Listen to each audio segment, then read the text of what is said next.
Nandito ako ngayon, patapos na ang kampanya.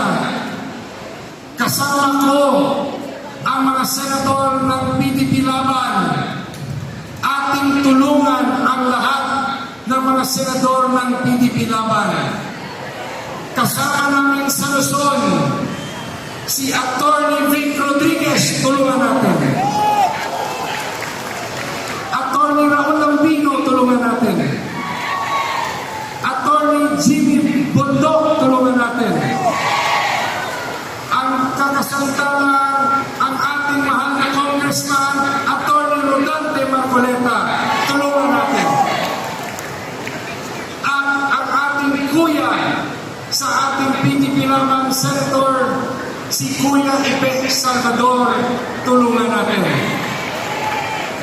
Sila pong lima ang pambato ng Luzon at ng Metro Manila. Sa ating mga kapatid na taga Mindanao, ang pambato ng Mindanao, ang nangunguna, si Mr. Malasakit, Senator Bongo. Ibalik rin natin sa Senado ang ating kampiyon na PNP Chief, si Senator Bato de la Rosa. At ang doktor ng aming grupo, si Dr. Marites Mata, tulungan natin. At ang pinakamamahal ng Team Duterte, ang pinakamamahal ng PDP Laban na best friend ni Tatay Digong, ilagay natin sa Senado si Senator Pastor Apollo Kibuloy. Mga kababayan kong Pilipino, malapit na po ang eleksyon. Sa tagal ng panahon, kayo nagtatanong kayo, gusto naman namin ng mga bago. Dahil po, hirap na ang bayang Pilipinas. Kayo rin po nagsabi na gusto niyong mga bago namang mukha sa politika. Mga taong may programa na siyang makakasagot sa inyong problema. Pilipinas, mga kapwa ko Pilipino, kung gusto niyong bago, dapat po palitan natin ang lahat ng senador except kay Bongo at kay Bato de la Rosa. Pilipinas, Rizal, Cainta, gusto nyo ba mabago ang mukha ng Senado? Gusto nyo ba merong Senator Kibuloy? Merong Senator Vic Rodriguez? Merong Senator Rodante Marcoleta? Isama natin ang mga abogado na senador ng PDP Laban, Atty. Jimmy Bondok, Senator Raul Lambino. Isama rin natin si Kuya Ipe Salvador at si Dr. Marites Mata. Vote Duterte. Duterte. Duterte. Ang posisyon ng PDP Laban, ang posisyon ng PDP Laban, ang posisyon ni Tatay Digong, dapat ang 10 senador na pinili ni Tatay Digong, lahat manalo. PDP, mga kababayan ko, mga kaalyado, maglalaglag ba kayo kahit isa sa amin? Bakit sabi ng iba, mas sikat itong recycled ng mga senador? Bakit sabi ng iba, kailangan namin ang malakas raw sa survey? Pilipinas, Ben Ranke, naniniwala ba kayo sa survey? Naniniwala ba ang KOJC sa survey? Bakit mataas? Mas mataas raw si Lito Lapid kontra kay Vic Rodriguez. Mas magaling ba ang isang Senator Lito Lapid kay Atty. Vic Rodriguez? Si Atty. Vic Rodriguez ay abogado. Bakit sabi nila mataas sa survey si Senator Ramon Revilla kumpara kay Congressman Rodante Marcoleta? Naniniwala ba kayo sa survey? Marunong ba sumayaw si Vic Rodriguez? Gusto niyo bang pasayaw-sayaw na lang?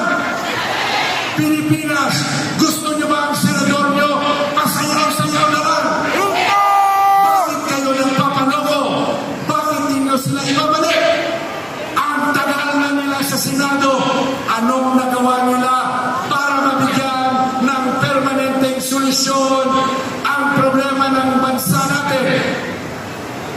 Pilipinas, gusto niyo bang bumalik sa Senado ang mga kandidato ng Rehimeng Marcos? Pilipinas, gusto niyo ba ang mga senador ni PBBM? Pilipinas, gusto niyo ba ang senador ng Alyansa?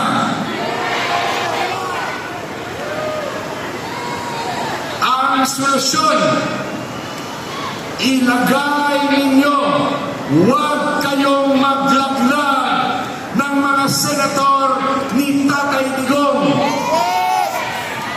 Duterte! Duterte! Duterte! KOJC, mga kapatid na Muslim, mga kapatid na Kristiyano, lahat tayong Pilipino uhaw sa tunay na pagbabago. Ano ba ang programa ng isang Senator Cayetano? Ano ba ang programa ng Senator Abalos? Gusto niyo ba sila? Pinili ba sila? Pinili ba sila ni Tatay Digong? Eh bakit ang tigas ng ulo ng ibang DDS? Sabi ng iba, dapat mataas sa survey. Ilaglag natin si Atty. Himlo. Ilaglag natin si Atty. Vic Rodriguez. Ilaglag natin si Atty. Marcoleta. Ilaglag natin si Atty. Chini Mondo. Ilaglag natin si Atty. Lambino. Ang ilalaglag nila, mga abogado ng PDP. Gusto niyo ba na ang senador ng PDP hindi lang abogado? Gusto niyo ba walang abogado?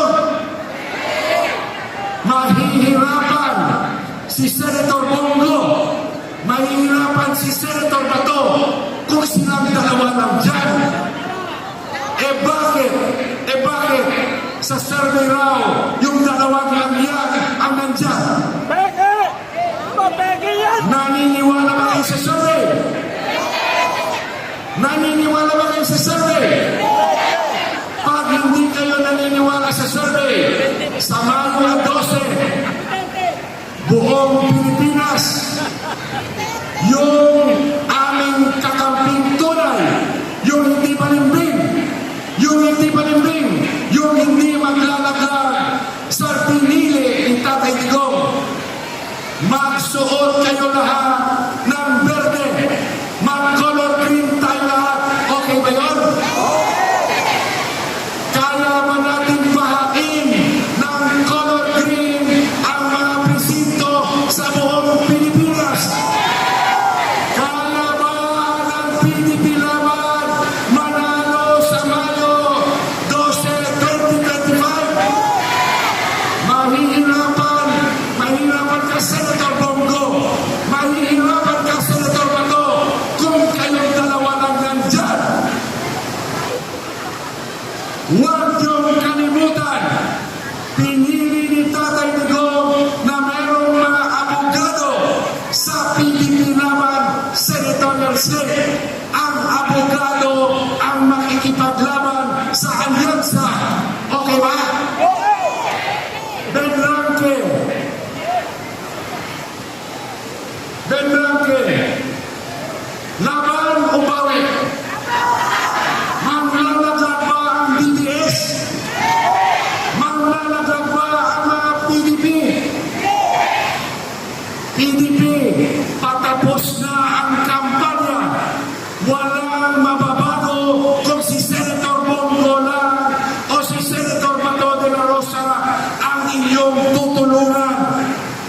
Kung gusto nyo mapabalik sa Pilipinas si Tatay Digong, kung gusto nyo may kakampi si VP Sara sa impeachment trial, kung gusto nyo may kakampi si Pastor Apollo Kibuloy, buong PDP laban senators, ang buong Duterte 10, kung ano ang boto ni Senator Bongo, yun rin dapat ang boto namin. Duterte! Duterte! Duterte! Maayong gabi sa inyo tanan. Mga